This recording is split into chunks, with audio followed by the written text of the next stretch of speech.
বহুরূপী গল্পের দুটি গুরুত্বপূর্ণ প্রশ্ন 5 নম্বরের জন্য 2026 সালের মাধ্যমিক পরীক্ষার জন্য।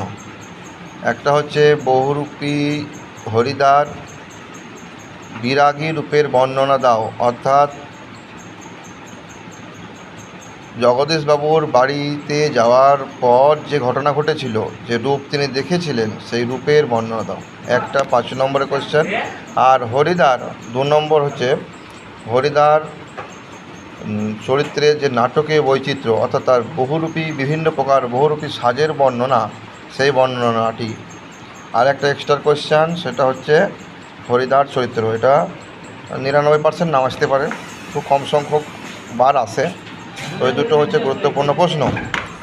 আর 3 নম্বরের কোয়েশ্চেন করতে হবে, এই অদৃষ্ট হরিদ্বার এই ভুল ক্ষমা করবে না, এই কোয়েশ্চেনটি। দয়ালবাবু লিচু বাগানে যে ঘটনা ঘটেছিল তার বর্ণনাটি। এইগুলো হচ্ছে 3 নম্বরের কোয়েশ্চেন বহুরূপী গল্প থেকে। বহুরূপী গল্পের ভিডিওটা সারাংশ বিষয়বস্তু ব্যাখ্যার ভিডিওটা কিছুক্ষণ পর আমি করে দেবো।